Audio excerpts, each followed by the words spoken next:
People of the civilized world, in the name of liberty and solidarity, we are asking your help. Please do not forget that this wild attack of Bolshevism will not stop. You may be the next victim. I can prophesy that your grandchild in America will live under socialism. Despite your imposing might, we will bury you. The light vanishes. Listen to our cry. God be with you and us.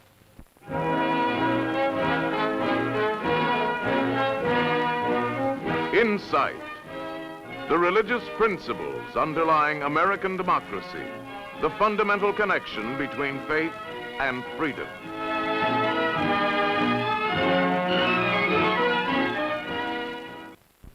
How do you do? My name is Father Kieser. What you heard at the beginning of this program was a last message from Radio Free Hungary. God be with you and with us. Christ on the cross and a loaf of bread, the two symbols, fighting in the streets of Budapest violently, and now wrestling for the mind and heart and soul of the world. The one, a symbol of man's spirituality, of his rights and dignity. The other, a symbol of man's animal nature, an ideology that says that you are only a graduate beast. You have only one need for bread, and only one loyalty to the totalitarian state. Our world today is torn between these two ideologies. It is half slave and half free. We in America are being asked to renounce our rights and to live for bread alone. You may think this is a dream, but it's not. It's rather the perverted nightmare of a small group of atheists who have made gods of themselves and who now offer to humanity their own kind of heaven on earth. But I ask you not to take my word for this. Let's turn now to these new gods, to Marx and Lenin, to Khrushchev and Stalin, and let us ask them, how will you build your heaven on earth? Manifesto to the World by Karl Marx. Overthrow capitalism, abolish private property, eliminate the family as a social unit, abolish all classes, overthrow all governments. Down with brotherly love. What we want is hate. Only then can we conquer the universe. The revolutionary dictatorship of the proletariat is power that is unrestricted by any laws. Dethrone God. Destroy capitalism. This is the communist solution of the world's problems. 1/3 of the world's peoples are now forced to live in accordance with that blueprint. What is the result? In other words, does communism work? Page 19, Principles of Communism, American Communist Party.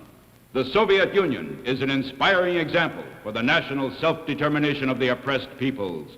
October 23, 1956. The Hungarians are an oppressed people, but they do not find life under the Soviet inspiring.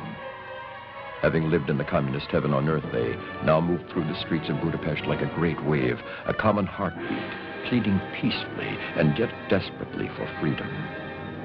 Their demands are simple. Let us worship God in peace, send the Soviets back to Russia. Let us have a democratic Hungarian government with free election. The answer? Bullets. Bullets from the guns of the communist secret police, the dreaded AVH firing into the crowds. Hungary bursts into flame. The freedom fighters, symbol of a freedom-seeking people, turn on their foreign masters and destroy their false gods. The iron statue of the oppressor Stalin is beaten into scrap. New hopeful flags ripple across the city. Free Hungary. But the Soviet master replies with steel. 2 Soviet armored divisions strike back to punish the rebels.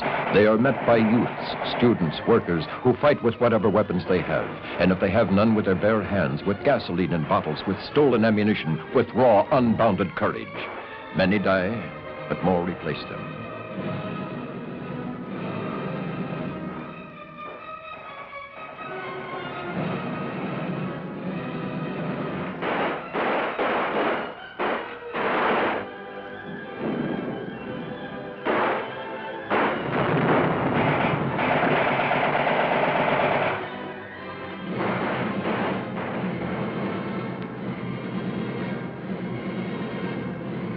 Freedom pamphlets cry of hope.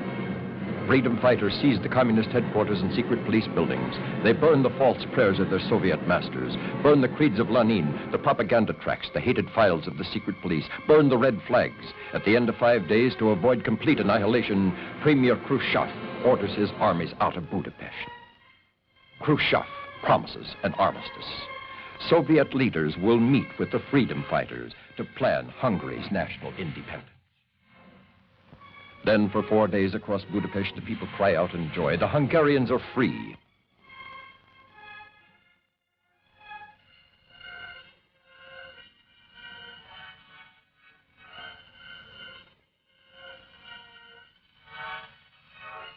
Only the iron boots of the tyrant remain.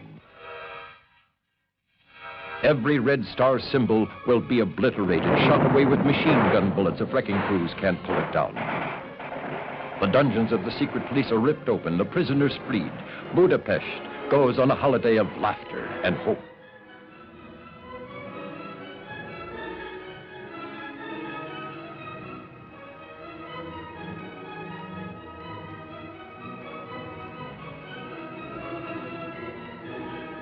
From the farmers of Hungary, in their thanks come caravans of food.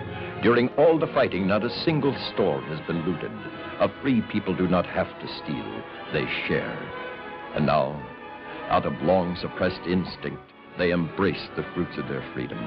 The free press rolling again, the truth for the first time since the end of World War II. Organizing again are free political parties, the Social Democrats, the Farmers' Party. Men will vote without fear. Men will choose their own destiny. And finally, the Hungarians turn almost unbelieving to their spiritual faith, so long denied. The churches have reopened. A people freed are thanking God. But the people do not know that the armistice talks have been a communist trap. Hungarian leaders have been tricked, arrested by the Soviets. Suddenly, 5,000 tanks and 250,000 Russian troops pour into Budapest.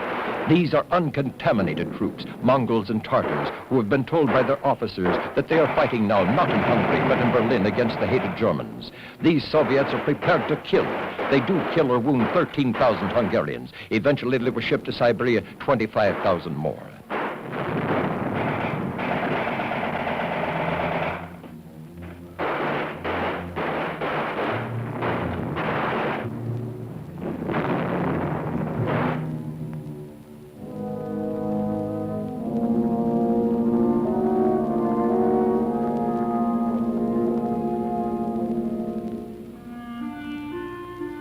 From Radio Free Hungary, save us.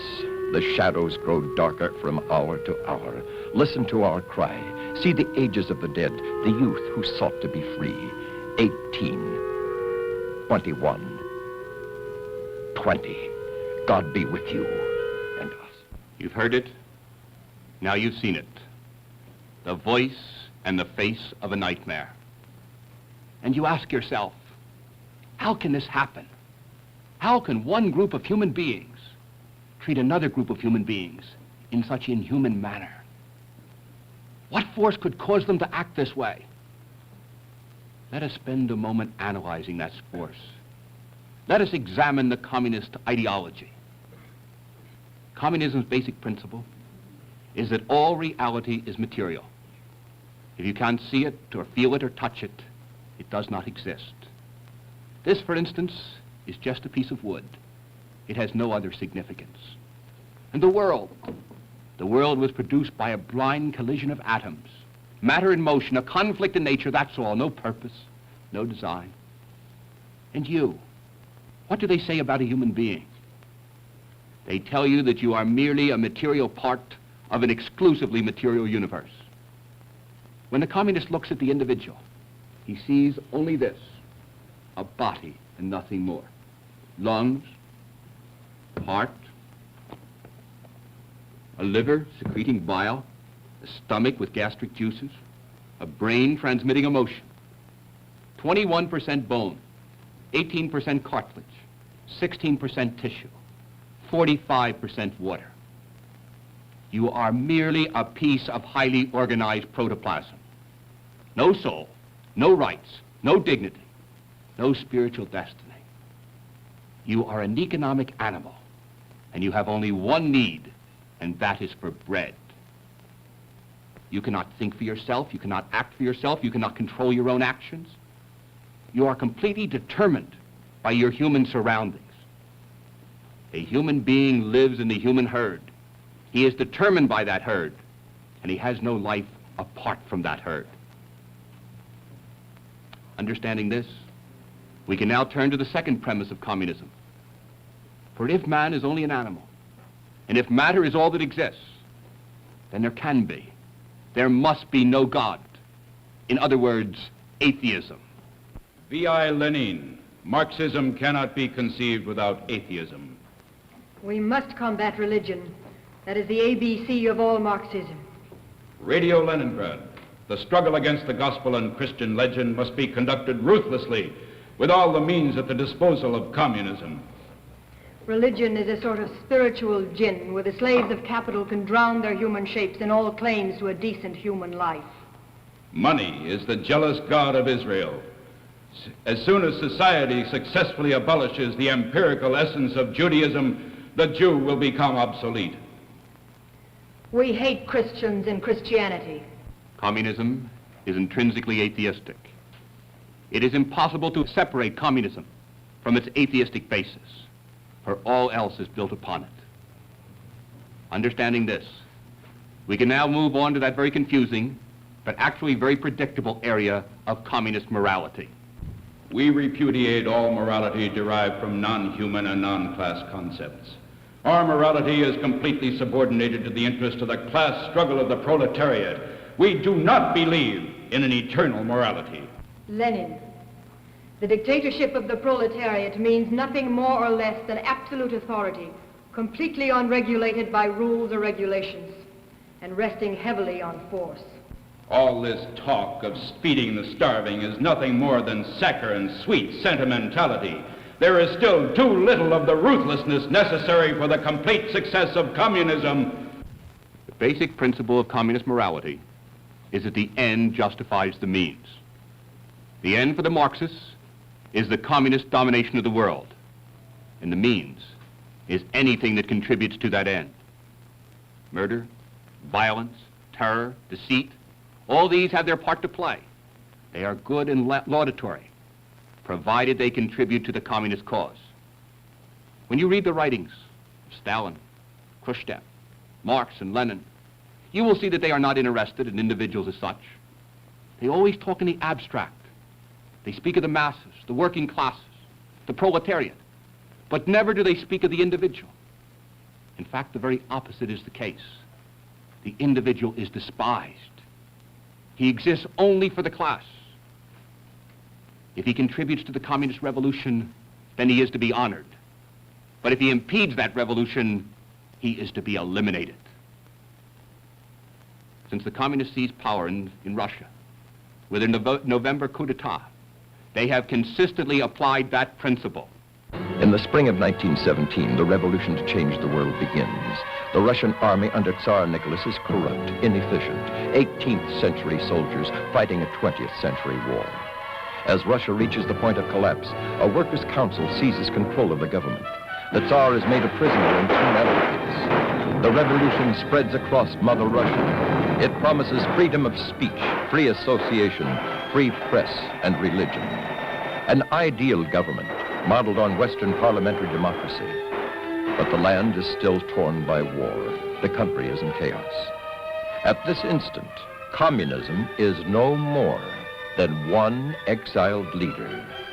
Nicholas Lenin, hiding in Switzerland with a handful of books, the Manifesto and Das Kapital.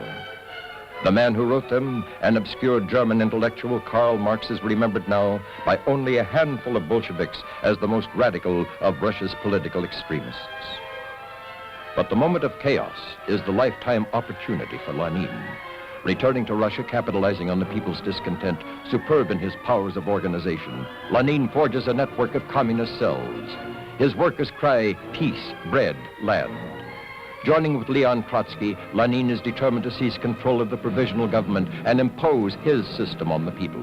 Weary of war and turmoil, the people listen, convinced that any change would be for the better. November 6th, the Red Guards strike, seizing the government buildings in St. Petersburg. By November 10, communists dominate the Congress of Soviets. Lenin is the master of all the Russians. Now begins the terror, the purification of the revolution, the purges which have continued to this day. The weapon, the secret police. Mission, imposed by force the communist ideology on the Russian people. St. Petersburg, students and workers who supported the revolution are now liquidated because they ask for democracy. The Constituent Assembly is dissolved into a full communist dictatorship. 1921, sailors and workers beg fuel, bread, liberty, and Kronstadt. They are exterminated. Thousands of others are filling the secret police jails. 1931, under Stalin, the Ukrainian peasants refuse to be collectivized. They demand their own farms. Stalin continues to purify the revolution. In one winter, he starves to death 7 million Ukrainians. Stalin executing 70% of the Central Committee who brought him to power.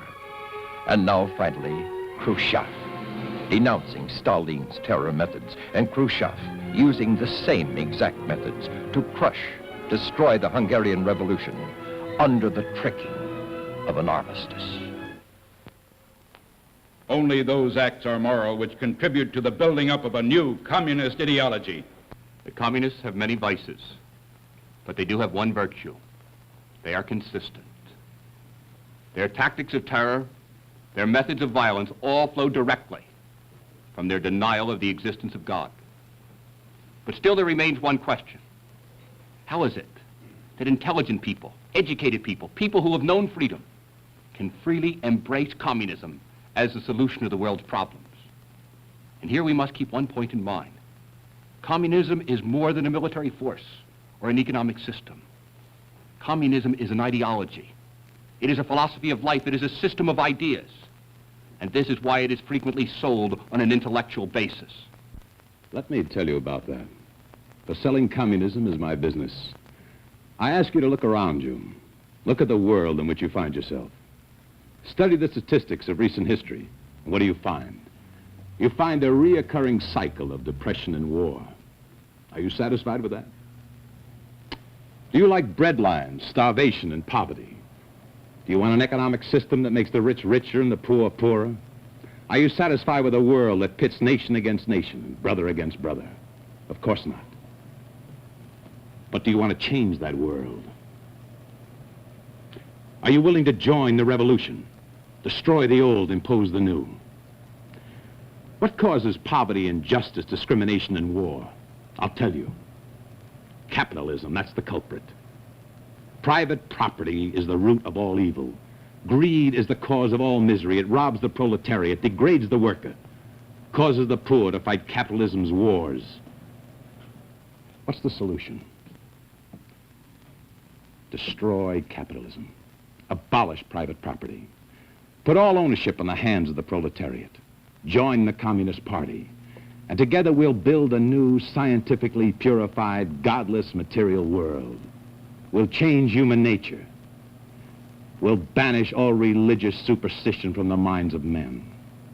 And together we'll live in perfect peace, without vice, without poverty, without war. A classless society, equal bread for all. No exploitation, no injustice, no God except pure communist man himself. Heaven on earth. That's what we can give you. Your religious leaders claim that man has free will. That's rubbish. Man is determined by his economic surroundings. He has no control over his actions or attitudes. This history book alone proves that man doesn't have free will. Look at the bots the decadent capitalists have made of it. Bloody pages of evil and greed. I ask you, would man freely have created such evil on earth? You have superior intelligence. You've been to college. You know what the score is. Surely you can do better than your forefathers. And with the help of Marx and Lenin, you can understand history. With their tools, you can help us forge a brave new world. We need you to effect this sacred regeneration. Every man needs a purpose for life. Even that fantastic collection of legends of the Bible says that man cannot live by bread alone. You need something to live for. It can't be God, because there is no God. The men who speak of God are simply fakers and charlatans, protecting the interests of decadent capitalists. Admit now, religion has failed you, hasn't it? A collection of lies and dogmas and ancient ideas too complicated even to be lived in this modern world. Throw it over. Pick up the new cross.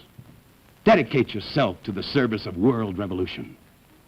Put your idealism to the great task of freeing mankind from capitalistic greed. Join the most powerful inevitability on earth, the Communist Party. Make this your prayer, your altar, your God. There you have it, the communist sales pitch. I think you can see that communism capitalizes on the misuse of human freedom and on the decay of man's creeds.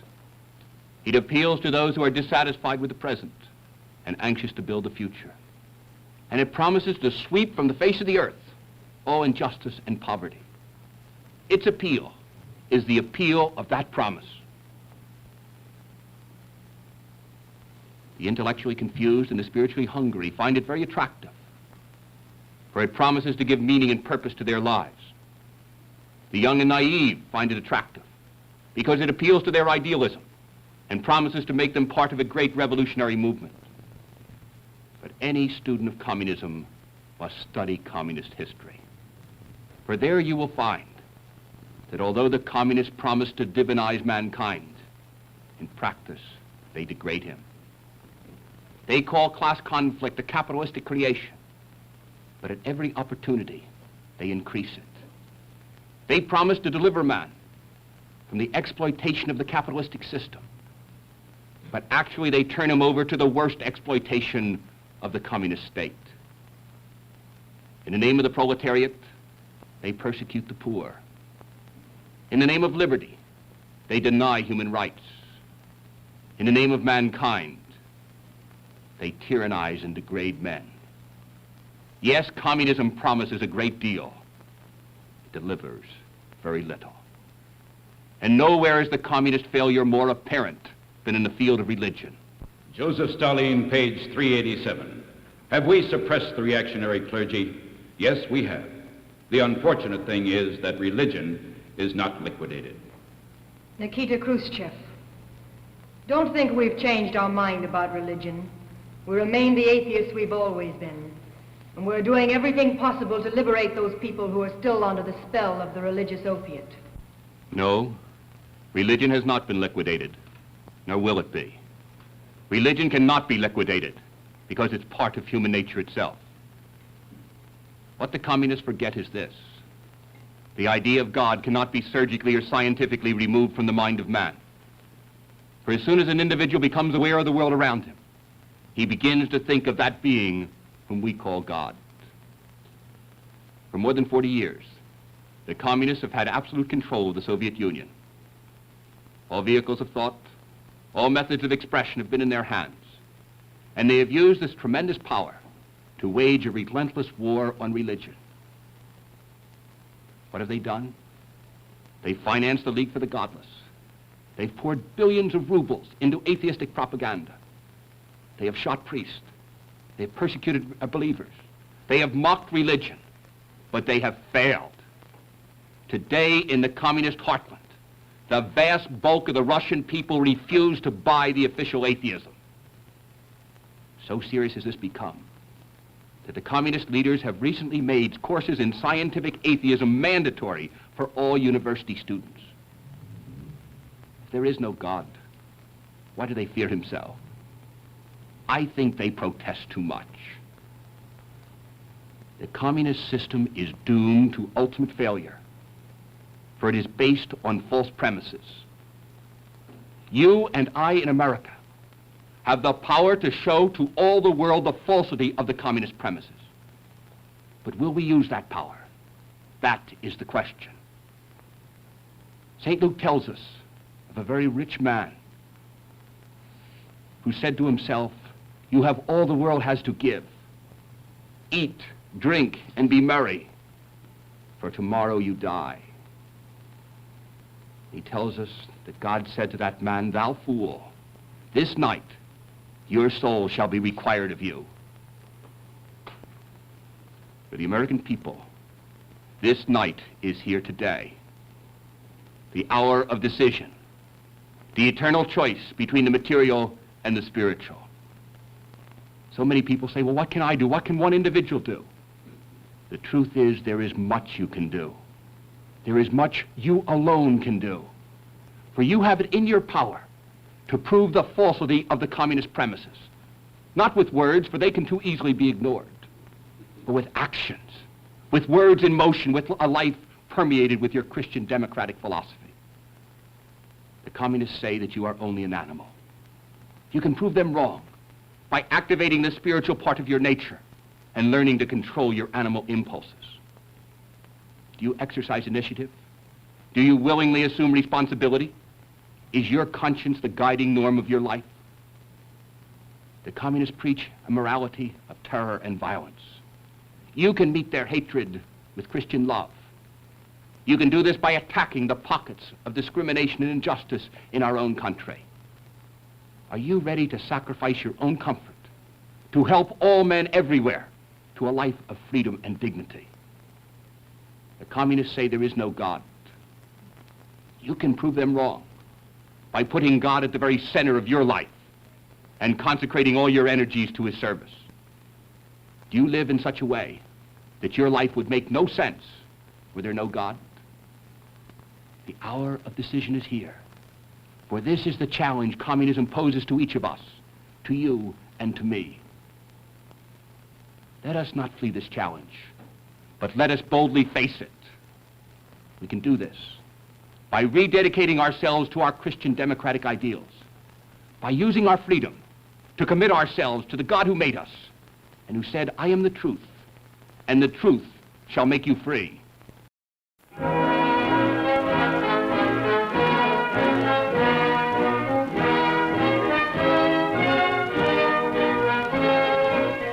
Insight is a production of the Paulist Fathers, a group of Catholic priests who serve their nation as witnesses to the religious truth which underlies American freedom.